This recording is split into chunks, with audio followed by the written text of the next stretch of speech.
So since we're going into hyperspeed narration, I had to explain this to my boss yesterday. She's like, "Why?" Like, I told her that I'm gonna get like no sleep, and she's like, "Why?" And I was like, I had to, because she doesn't play D&D, so I had to like dumb it down for her normie status. And I explained it as I'm gonna have to condense 2/3 of a novel into only several hours. So yeah, hyper narration. Oh. I'm sorry. Before we start, can I use the bathroom real quick? No, fucking god. I'd rather do it now rather than like wait. You know. Go on. Can you believe him, Tango? Can you believe him? Honestly, the worst. Yeah. Believe him? I can't believe him. Yeah, you go back to sleep. He's like fading in and out. No, close your eyes fully. You don't need to open them. Yeah. Go to sleep. You get more sleep than me. Infinitely so.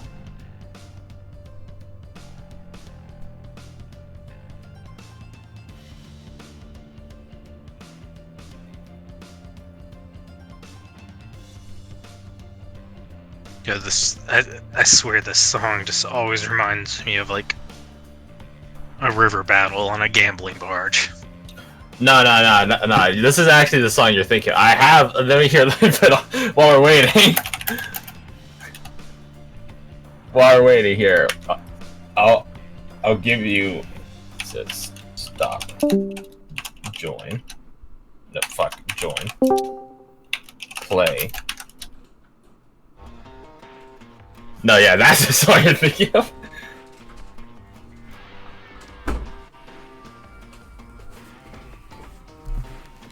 Okay. If there's ever a gunslinger duel in the other campaign, we're dropping this. Alright, so let's see. I mean, there can be. Yeah, there can be. It's up to you as one of the gunslingers. Yeah. It's good. It's like, Sandra challenges Ian. It's just like, who's gonna win? Probably the other guy. Anyways.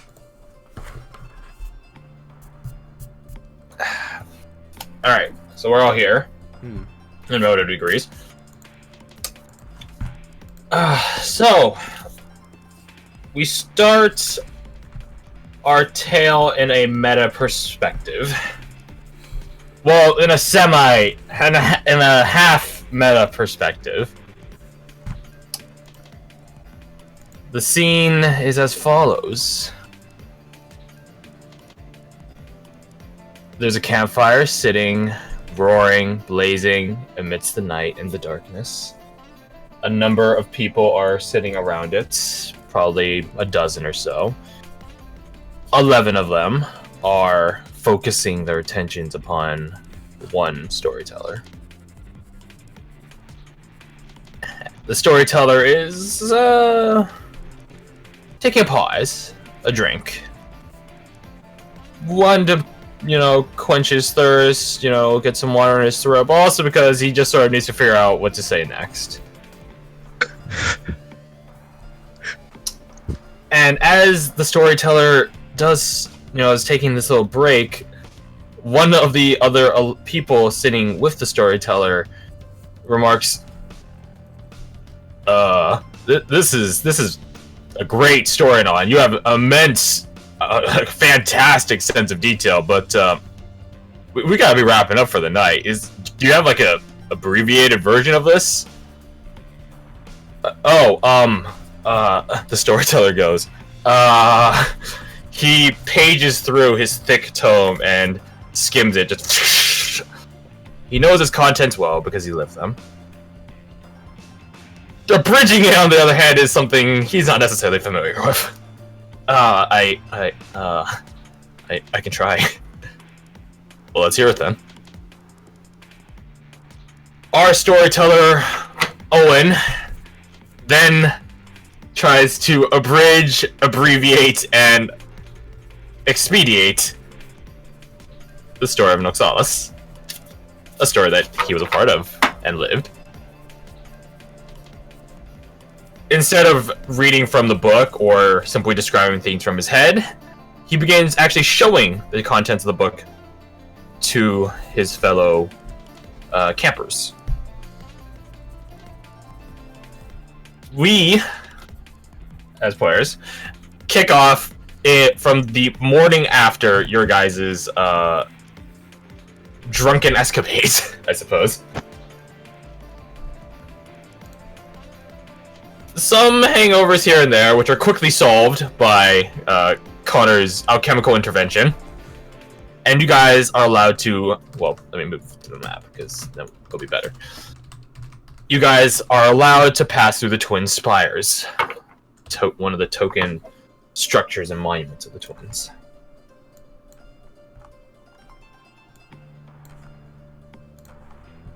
So, as you guys... Well, as this next chapter sends you guys through past the Twin Spires into the crossroads between Sylphwall and the Heartlands. The party, which I will collectively refer to as Noxalas, does not lose the squad. So from here on, the squad is basically just there. So all of them: Pavel, Duncan, Ariana, Cedric, Valeska, Connor, and Ellis, etc. Although I'm sure too much displeasure for Anella from O's perspective. Shame. Tragedy. Tragedy. Truly. You guys come across the closest crossroads town. It's, by Southern standards, not terribly large, but by Northern standards, it's basically a city. It's hustling, bustling, filled with trade, as well as people that wanted to go north for assorted reasons. One group that stands out, camped outside of town, as you find out due to simply fear, reverence, who knows. One group camped outside this town is the Vindicators.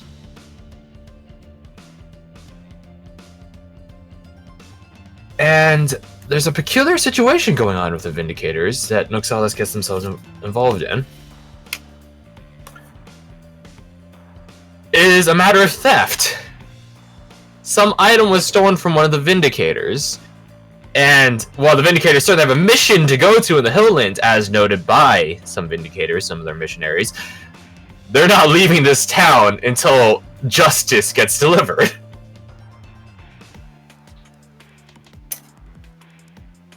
How does Noxalas help?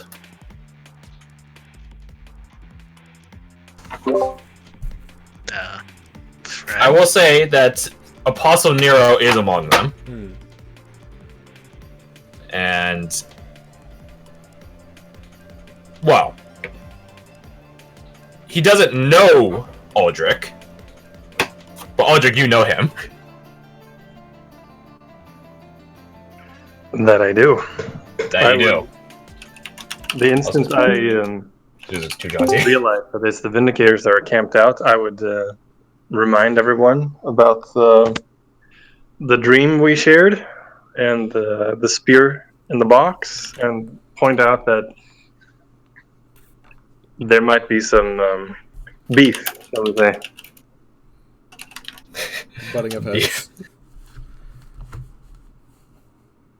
Classic. Insert not understanding the reference food joke. I'm looking for new music. No, fuck, we're just going back to the Divinity Original Sin 2 Midnight thing. I told you we'd bring it back, I just didn't think we'd bring it back that quickly.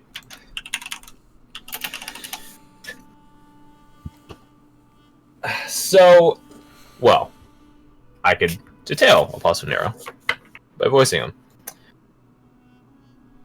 He knows the squad to a relative degree in detail. They obviously fought together.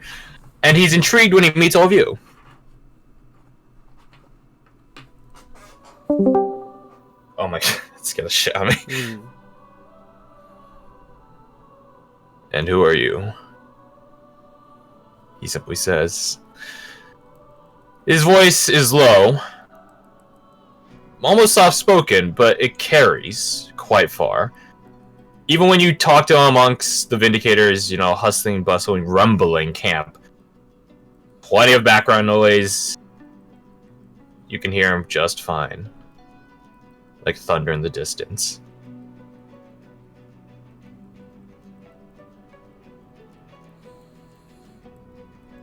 I'm to understand that you all are going to be aiding us in this investigation.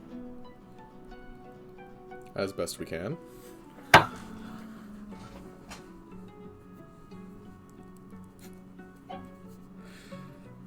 So what went missing and when? He points to another figure in the room. The Vindicator camp itself is divided into subcamps. Mm-hmm. Each subcamp catering to a specific true god. There's also a subcamp that caters to all gods. But you know that there's one missing. A camp devoted to Archsage Vernier. As Apostle Nero continues to converse with you. That's because there's only one person that could belong in such camp, so what point is there to having it? The property stolen is the belonging of the single Vindicator that is devoted to Archsage Vernier. He notes it as an orb. A crystal ball. He does not do fortunes or anything of the sort with it, though. He just simply says it's quite important and cannot tell you why, and that when you get it, it will attempt to talk to you. And to ignore it. At all costs.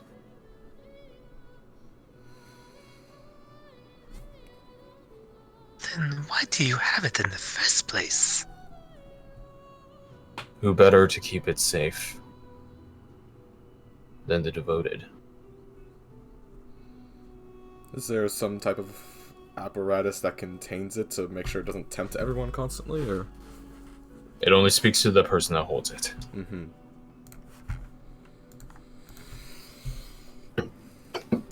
Well, that brings me back to my question of when. I'm afraid it's been lost for about a week now. You guys continue having this conversation. Go on. To whomever carries the orb, is there a pattern of desire or behavior associated with this voice? Would it influence the thief, as it were, in any predictable way? It shouldn't influence you at all. It only offers conversation. And the request to be free. And I'm afraid the information it has is quite valuable.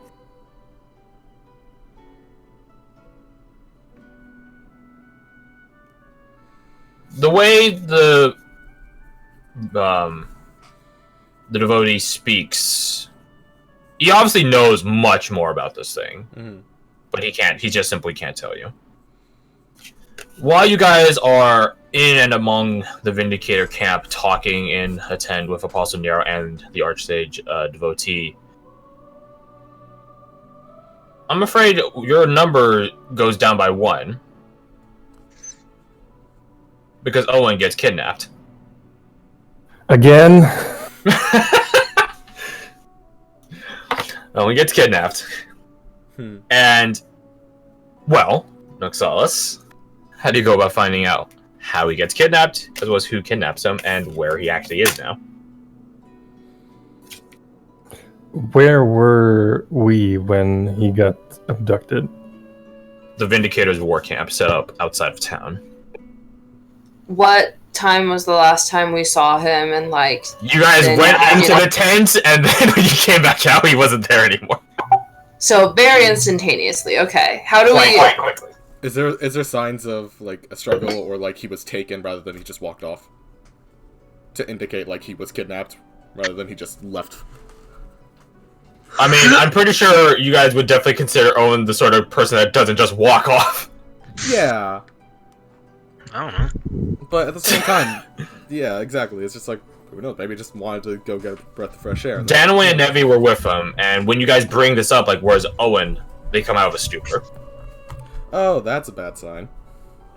Their eyes clouded over It's worse. with, like, this dark gray shroud. Could I tell, like, what type of magic was affecting? A combination of enchantment and illusion.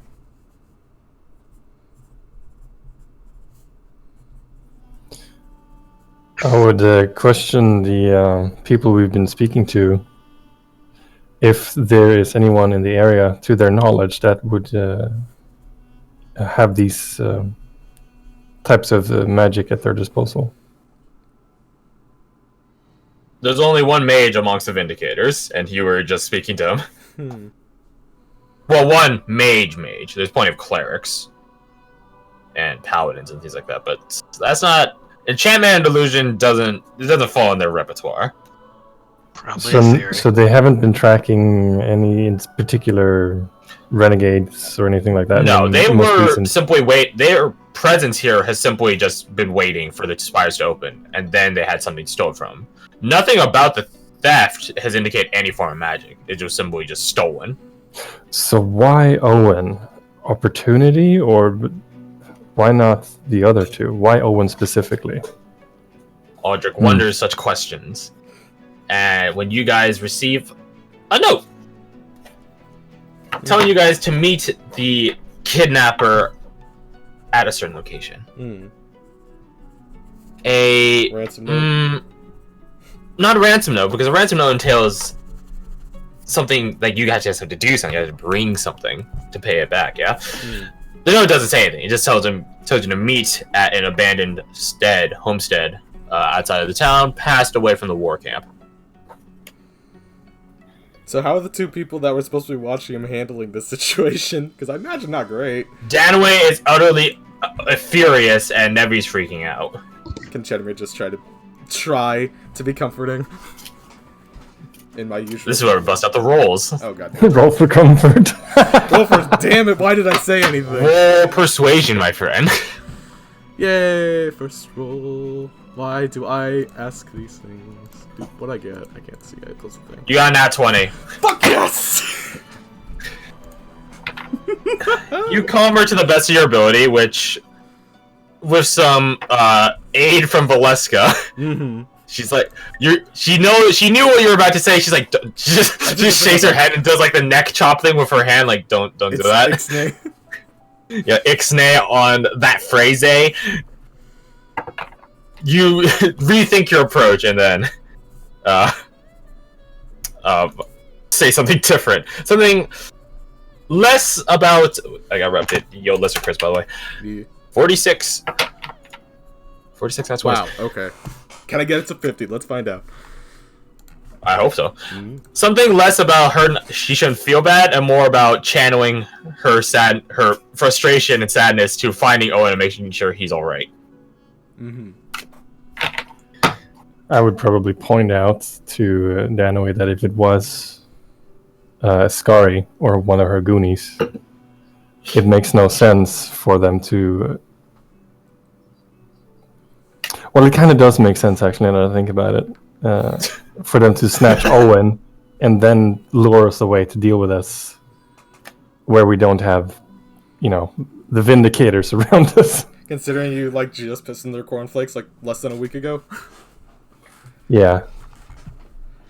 Well, Does Aldrich offer any, apology to Apollonero for the theft?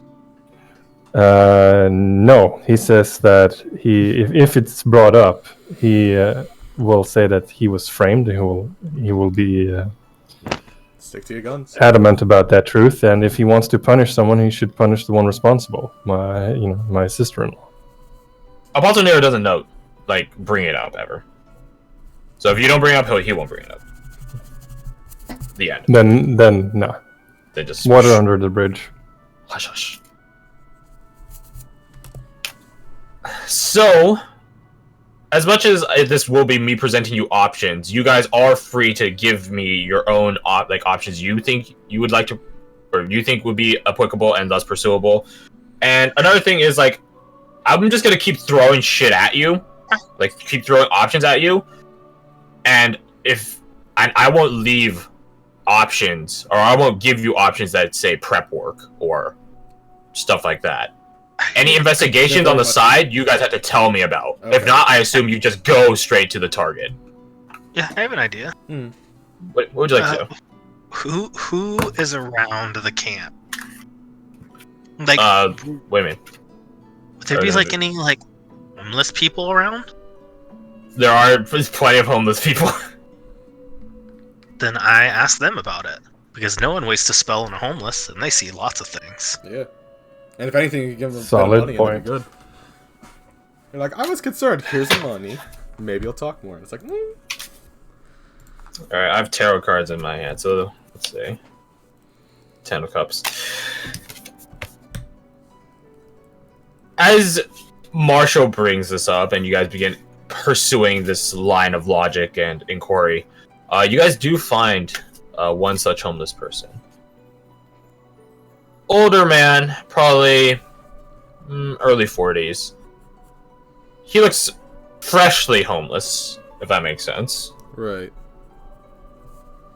According to him, if anyone ever asks, he used to be a guard. Aw. Used to. So he took an arrow to the knee. Bless. No, he used to be an adventurer. After you guys listen to his story, give him some food, some drink. Hell, who knows? Maybe you guys even set him about on his proper ways. He tells you what he saw from his, because he was just out of because the Vindicator's camp isn't in town; it's outside of town. Because pitching a war, you can't pitch a war camp inside of town unless you want to invade the town. But yeah, stuff like that. This homeless man, he had been outside of town for his own reasons. In all honesty, according to him, and as was you glean from him, he was just walking around, just thinking about life and being sad. And he saw that Owen was walking away with a disheveled, not like mid-length haired man, dressed in a combination of like traveling attire, so similar to what you guys wear, as well as like a series of furs. Mm-hmm. Does that strike me as a regular payroll or paid bounty hunter?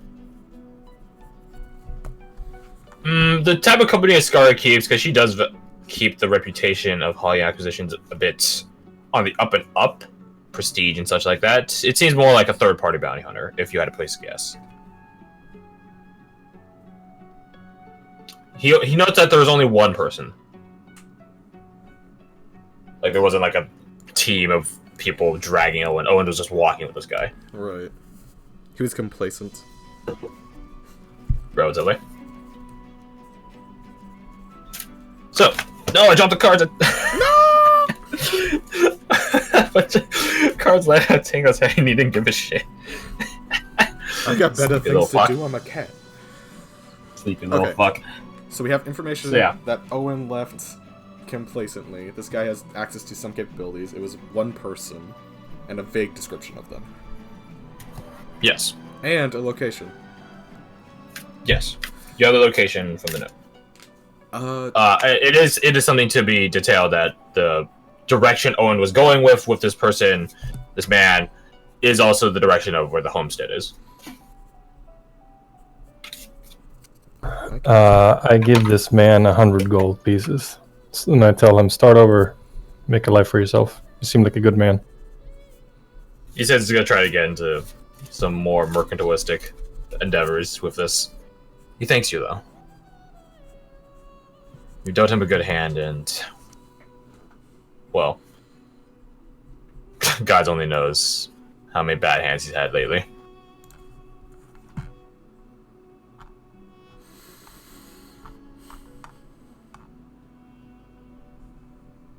Well, if it's just the one, it would be like Iskari to...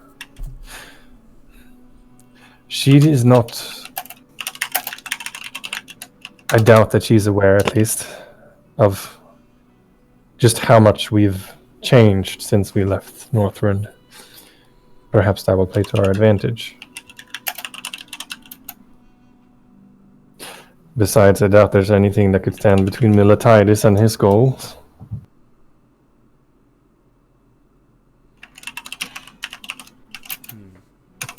So where do we look first? You guys could just go to the place if you guys wish. I think the confrontation is our best bet. Should we scout the place If we out are a being little bit underestimated. first? Yeah, of course. Yeah. If there is one, perhaps we should. He will likely want to.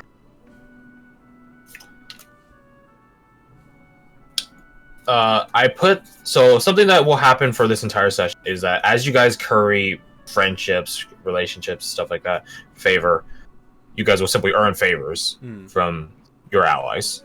I have a list of. How many is it? Yeah, dumbass me, I didn't number it. Fuck. Blade yourself. Probably 24, and potentially more allies that you guys could get before the end. So, if at any point you guys want to be like, I want to call in a favor, that these are not necessarily one-time favors. Some of them will be, but not all of them. Like, you guys have on the sheet the Seekers. That's more than a one-time favor.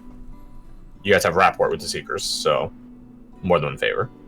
That being said, obviously, don't just go asking for like a bunch of random shit for them, like every now and then. But if at any point you guys feel stumped, or you feel like narratively, you guys just want to get some backup and turn the odds in your favor, numbers do a hell of an advantage.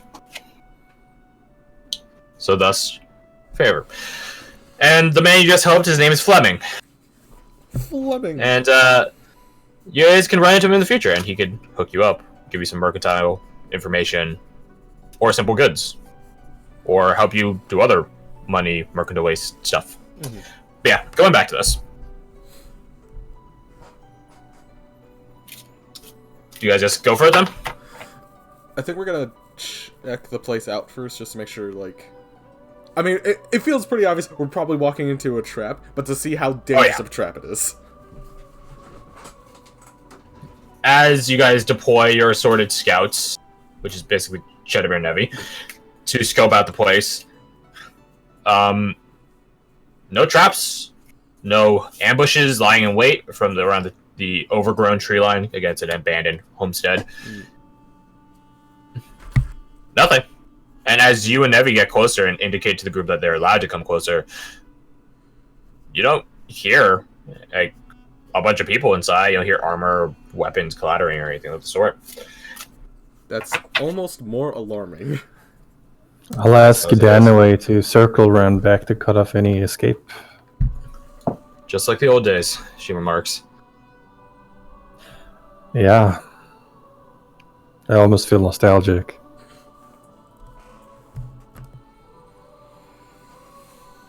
So, you guys ready to breach? Stack up on the doors and windows and we whatever have concussion entry points bombs, too. You know concussion bombs, it's true, so you actually could just blow open the door. If you so wish. Yeah.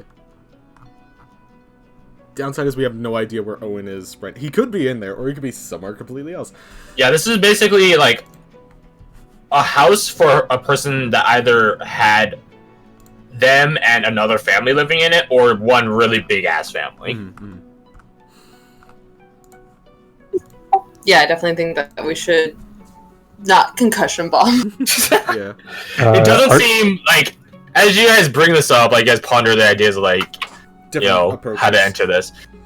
From a storybook perspective, like a literal storybook perspective, I imagine there's like a, parchment drawing of you guys skulking up to the place, and then like it's like a comic book, like different people taking up different positions at different entrances, stuff like that. That's what comic book storybook-esque thing is going to be. The sort of imagery intent for today's session. So, you guys, one of the little panels in this is that you guys think about concussion bombing the door. There are no words there, just a bunch of symbols. And then Chedamere, you point out that the place doesn't seem fully structurally sound, so blowing it up might actually just cause it to collapse, which normally might be a good thing if you're trying to kill people inside. You're not trying to kill Owen. Yeah. And if anything, this mercenary would potentially survive that, and yeah. Anyways. I mean, we have Revivify. He can die. It's fine. Bad. No. So. Best approach is guard the exits with Danway, and probably just walk in there, but be prepared for a fight. Certainly. Yeah. So, you guys breach into the building, and you find no one. Except Owen. He's sort of just sitting there in a stupor, with that familiar dark gray, near black shroud haze to his eyes.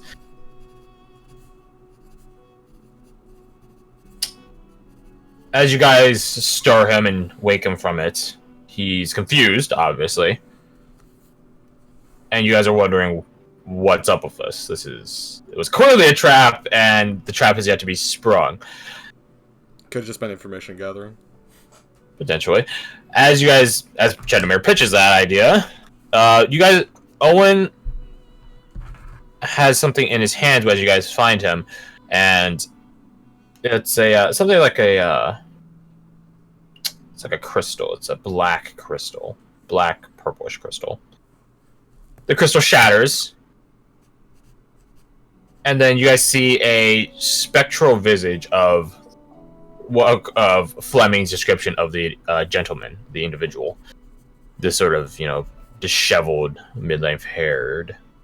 Probably, if you had to put a rough approximation to this image, 30s, something like that.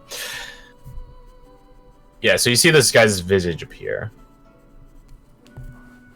And he...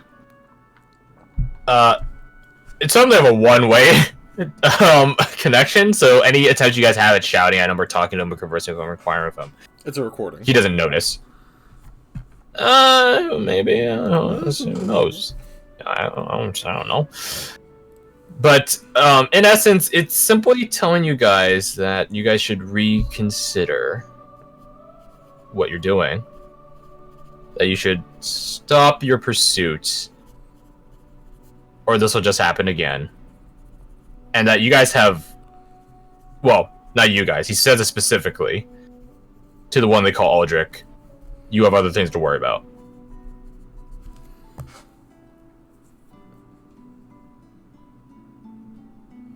And the visitor goes away. And...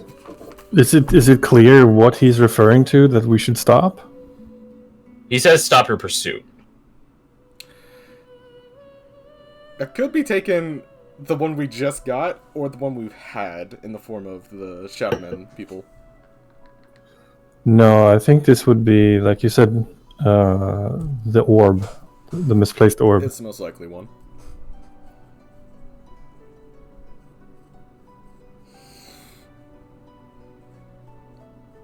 So do we stop? Owen in hand, you guys are double down on his protective detail, making sure he's alright. Tango is stretching underneath. It's very cute. You guys make sure he's alright. He seems fine. No, not hurt. Yeah, he's not hurt. He's not missing a limb or something. But in the sort of magical inspection side of things, Seema, you note that Owen is sickly. He's afflicted. Would I be able to tell with what?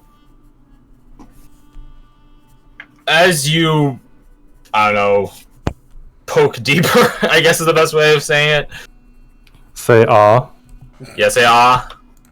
Magically to Owen. Say ah with your soul. It's as far as you can tell, it's not something that's recent. It's something that's always been there. But only now is actually doing anything. It's some sort of curse.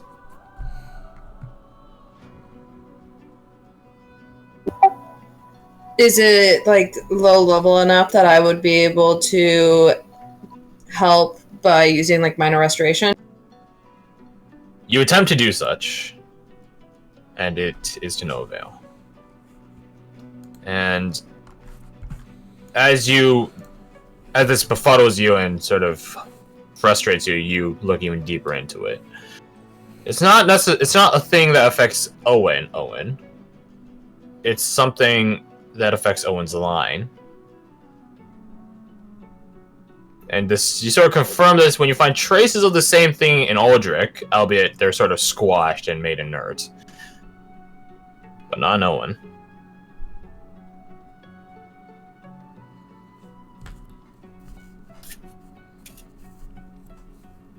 The curing of a curse upon a single individual is something. Curing the curse upon an entire bloodline, on the other hand, is a bit out of capability. I think I have a solution.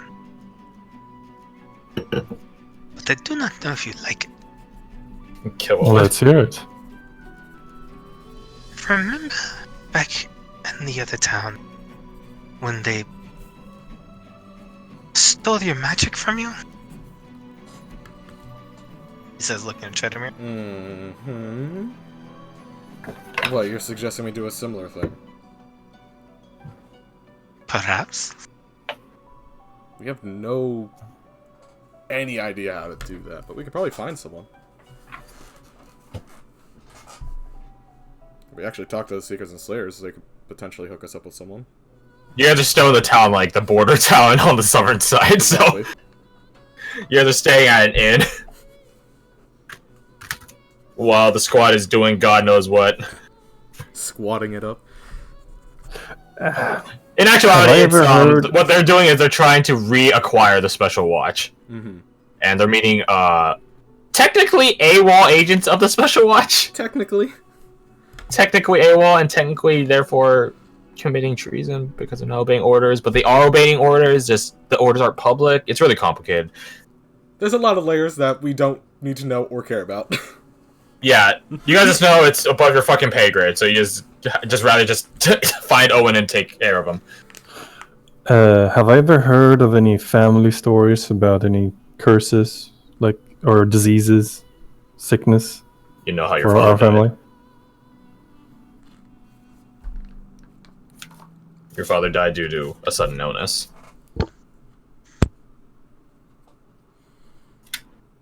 I'd pull Seema aside and I'd tell her this. Make sure that Owen's not overhearing that. Can I tell if what's like going on with Owen is something that like seems to be life-threatening or like immediately threatening in any type of? It's something along the lines of a chronic but terminal illness. It's not bad now. All Owen describes is like a cough here and there, dryness of throat. It's pretty light stuff. Honestly, it could just be simply something mistaken for allergies or just breathing in too much dirt from the road. But you know that from what you've analyzed from this curse is that it will get worse. And it gets worse quickly. In that it starts slow, but it builds on momentum. So when it gets to the end is fast.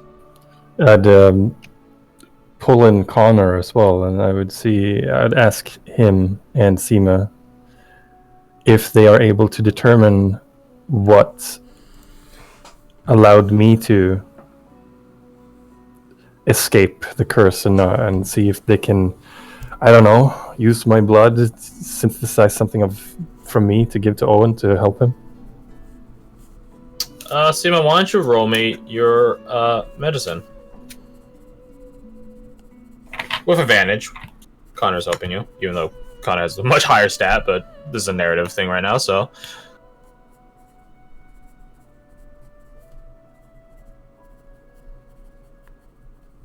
Do you share this news with the rest of Noxalas? Sans Owen, maybe? Might be the wiser option. Yeah, I'd tell people one by one. I'd be very gentle breaking that to Nevi. She helps in any way she can when it comes to any analytical efforts done by Seema and Connor. She doesn't want to lose more family. 26. Hot damn. As you sort of do some blood test work on Owen and Aldrich, obviously it's a curse, and curses are not innate to people. You aren't born with a curse unless your line is already cursed. And actually having Nevi there actually helps in your discovery of the end result. In essence, the thing that's afflicting Owen, and in technicality Aldrich, although not to any effect, and the thing that killed Aldrich's father, it's just simply a Nevros thing. Like, as you guys like uncover more and more of the details on the symptoms and their progression and things like that, Nevi actually brings up like this happens amongst a very few, very rarely, Nevros tribes. It's what happens when you stop worshipping a fell god, and they don't like that.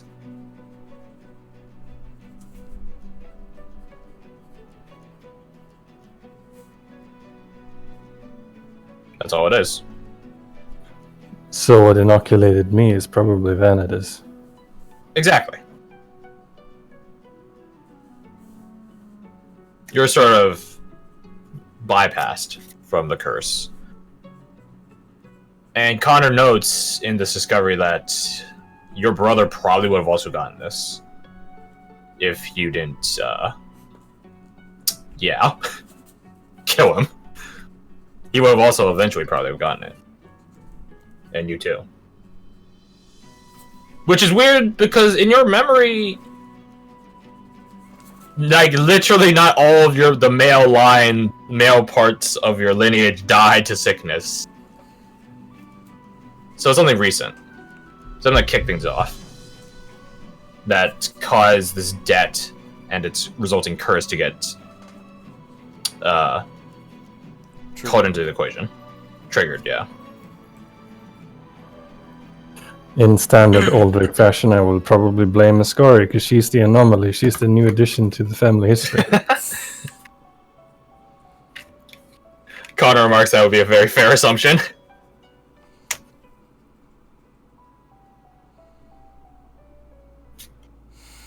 So, as you guys are discussing this in your guys' safe house with a number of special watch teams, not just watch team adversary, but other special watch teams as well, present, something peculiar happens. The squad discovers that Pavel is missing, question mark? how does that even happen? Cedric and Valeska have already done the courtesy of checking the prisons. He has not been arrested. And they just don't know where he is. But he's such a big guy. He's so very noticeable. How did he get away? Indeed. Shrugs all around. There's gotta be some So weird while you magic guys- shit involved. Anyway. Likely. Likely.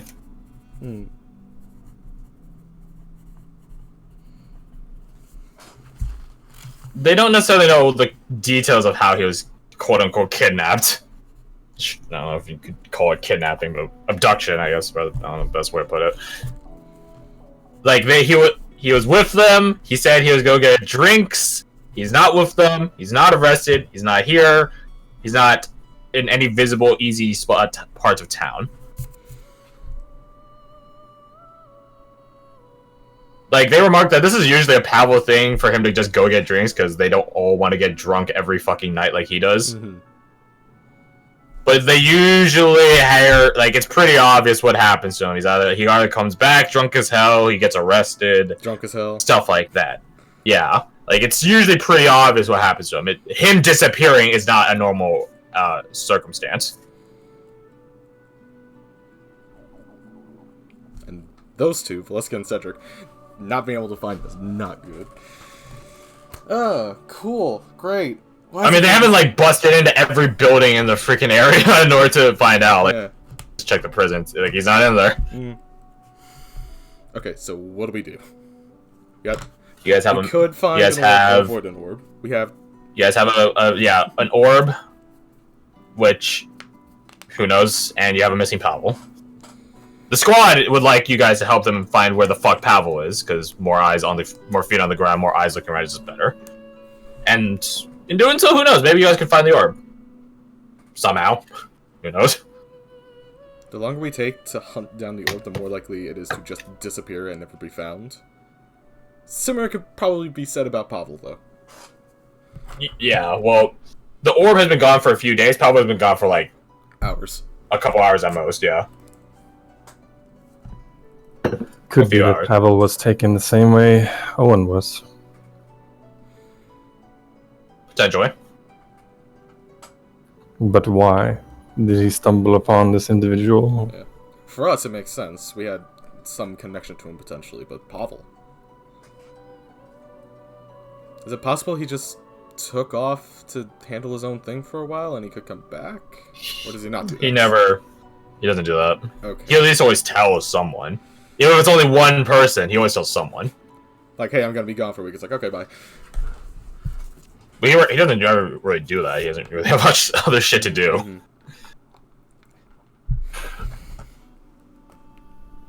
I have a question for Connor and probably Anella.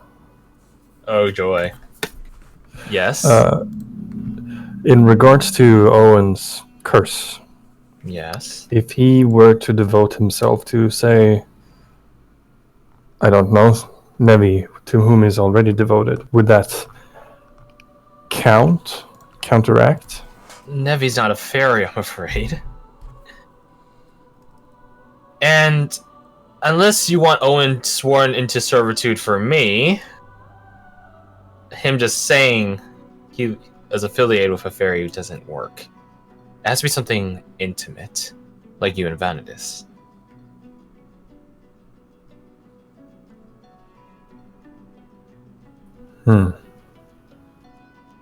That being said, there's always a cure to curses.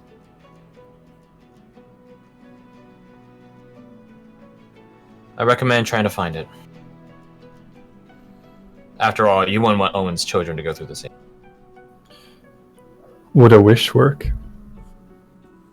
Sure is an eyebrow. Potentially.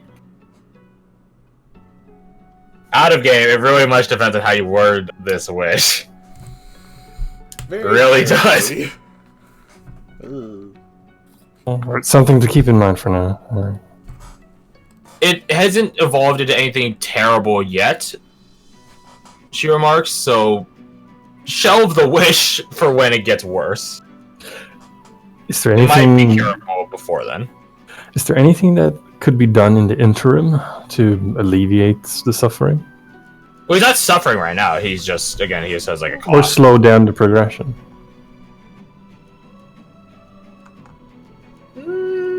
Connor could probably whip up something. It's going to be very experimental stuff, though. So he doesn't... It's sort of like has the same fundamental basis as his own project, which sort of how to say investigates the relation between humanity and faeanity. Faemanity? I don't fucking know what to call it. Fatum. That works. It's gonna have to have the same fundamental basis as that because of how this is colluding with each other, but obviously he's never done anything like this before, so it's gonna be experimental. But he can try. That being the case, I would bring Owen in and have a probably a very scary conversation. He looks like he's ready to faint at multiple parts of it. Which is pretty par for Owen. Owen he wasn't very old when Aldrich's dad died, so he probably doesn't remember. He doesn't. regardless, he says he has faith that you guys will keep him safe, like you always have.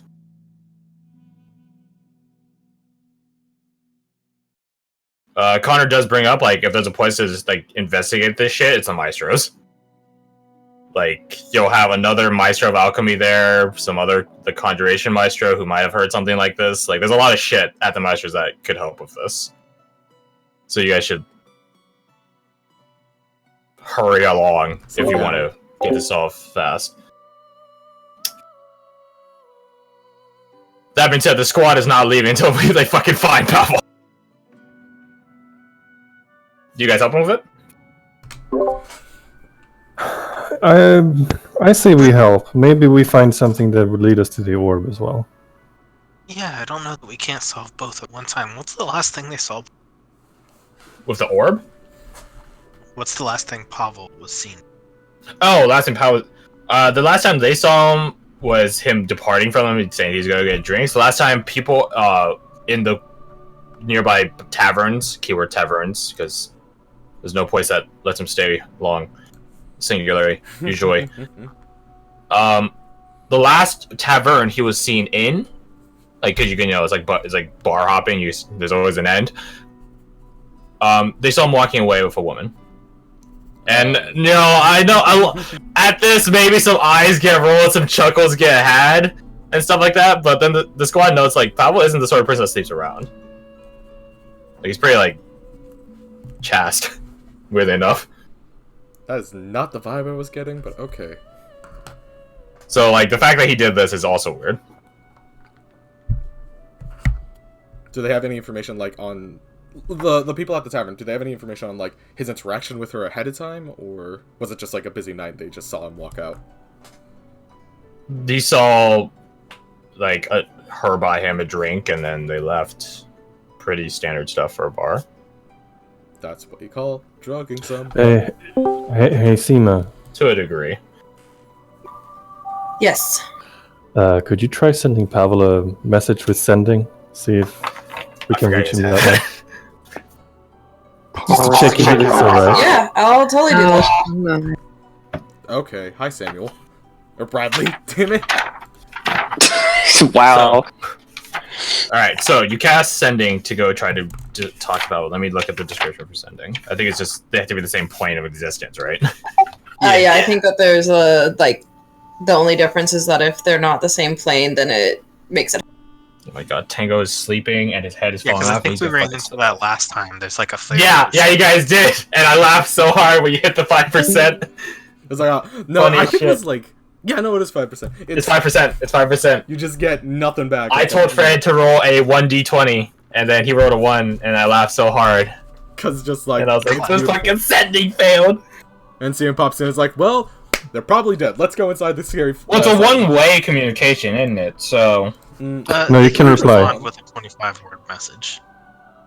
let's see. You send a short message of 25 words or less. It knows that you are the speaker. It enables a creature of at least one intelligence score, so basically nearly fucking anything, to understand the meaning of your like a message. rock. And can answer in a likewise manner. Okay. Imagine some crazy wizard sending it to their cat. Come here, The Pookie. good boy. Did you shit the fucking floor again? Under my damn it. work table. Under the lab. The cat just like in the other room starts running away. Anyways, I need to roll some things. strength of will. Oh no, it's a barbarian. He is a barbarian. This is true. He has wisdom saving throws What? as a barbarian. Do you get that? He probably just got. Oh, I think he took the resilient feat. Yeah, because he realized, oh hey, this is probably useful. Yeah, with a plus Okay. 10, he's fine. 19. You get sort of two messages combined into one. Luckily, both of them are very short, so they both fit into the 25-word limit. The Twitter message character limit. One message is saying, I'm fine. It's made friends. It's going somewhere with friends. It's fine. The other one is like, help me. The other one is, am chained against the will. request assistance. Definitely Very much right now. captured. Definitely captured. Definitely captured. Of course, my Discord froze right after help me. That's all you need to know. He's just help me. I'm being held against my will, or I'm being chained against my will rather. I request assistance. Military stick written rough. Yep, I relay that along.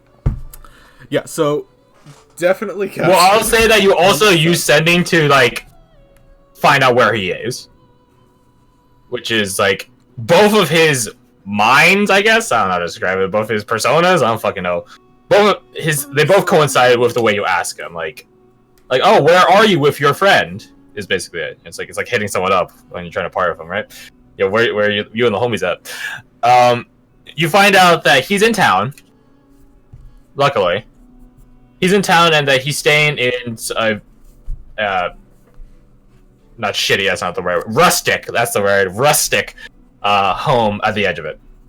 And that's it. And that's, you know, it's just him and this lady.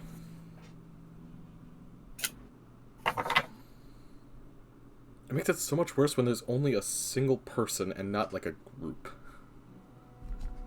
Does it really though? Yes, because it means that one person is probably either well connected or very powerful of their own. Which well connected could be very powerful of their own. I'd ask various, Velasquez yes. and Cedric how they have sprung him out of other situations in the past, and if they have a, I don't know, Experience? recommendation. Yeah. Like, when you describe the situation, like, they know in all these situations he's willing to leave or he's already way out. So, like, any efforts they do are usually half efforts. He doesn't get into trouble too much. Prison pretty frequently, but that's a different level of trouble than abduction.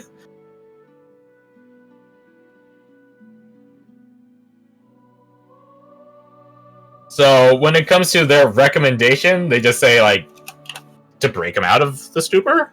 Or whatever he's under? Oh god, what is And then he'll carry you the other half. He'll carry you the other half when it comes to leaving. The breaking. Seema, try sending him, hey Pavel, there's 10 barrels of free beer waiting for you here in the safe house. Why don't you come over? I think I do that. You do this, but Pavel seems quite insistent that, you know, he and his friend are having a good conversation about a number of relevant and personal and topical topics. Oh, that's bad. Emotional vulnerability from Pavel. Oh no. No, it's more somebody's getting information from somebody that was involved with saving the goddamn planet. And also with our current schemes. But also keep in mind this is Pavel, so he doesn't know anything. That is also a very good point. He's the easiest one to get access to, but not the most information. Either way, Alright, expediency is probably key on that one. let's kick in the door, bust him out. You guys skulk over to the place. When we approach, can I use the primeval mark to see if I could detect like a specific, you know, monstrous Let me lineage? open it up. Would the squad come with us, or are they just sending us out? Oh, they're coming with you. They're fucking... whoever this is, they're gonna give a fucking piece. In that case, she would ask Anilla to stay behind for a little bit, and then after she does her thing, she would summon her with a ring, so she could pop in. Just so that she doesn't throw it off. I know it's fine. I know it's not gonna give a shit. She's fucking going. Well, god damn it, do you understand the strategy I'm going with?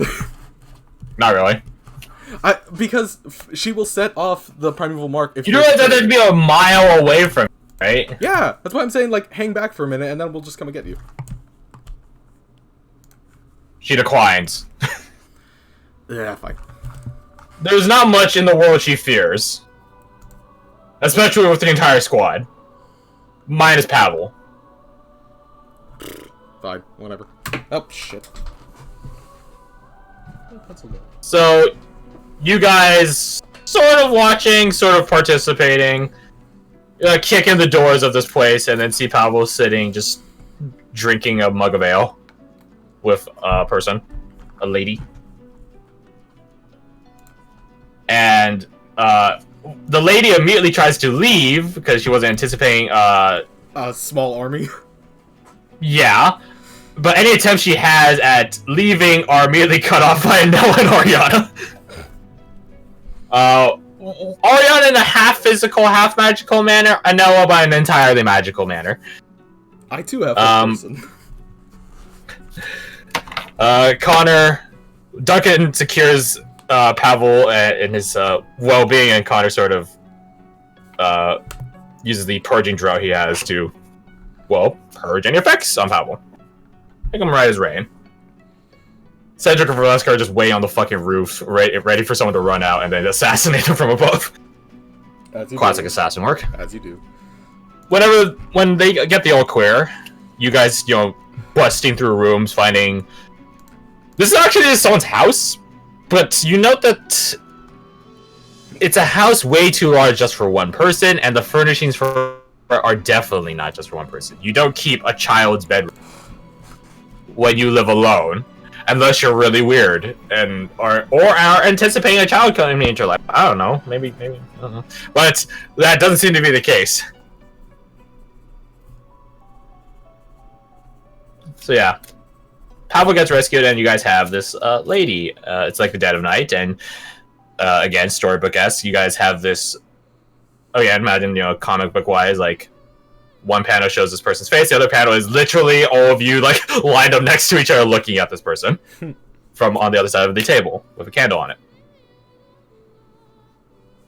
She has not dark blonde hair, but not bright blonde hair.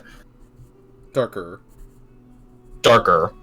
Green eyes. She has her hair worn back in a ponytail and a not a ribbon, a handkerchief that ties it off. Looks quite young. Probably, I don't know, early 20s. And the squad wants answers, you guys want answers, so they just tell her, give us some answers. So, it takes some goading, some taunting. There's even some mental trickery and worming done by, which fails, unfortunately, as the lady notes. But through the course of the night and the semi-interrogation, she reveals herself as Catalina. Catalina Tavish. Dun dun dun. Connor's younger sister. One that he never knew existed. And as much as, the squad wants to freaking crush her like an ant, he does stop them from doing so. She's technically his family. He doesn't want to push her to her limits, because that's usually when people choose, if she's like him, they choose a side. Choose between fairy or human. He's simply curious as to what is in her head after being raised by a psychotic family.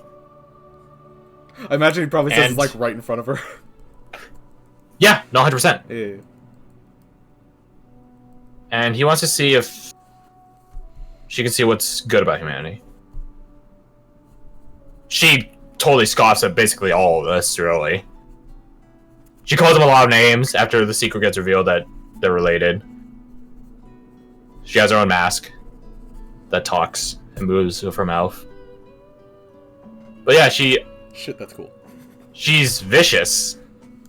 Really. But Connor says just keep her alive. Keep her around. And he even convinces her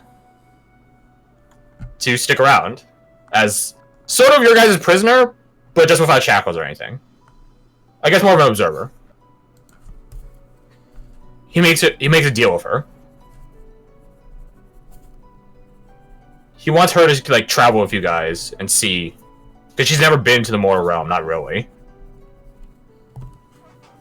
The deal is that he'll go back and talk to their parents, but she has to stick around and decide whether or not he should in the first place.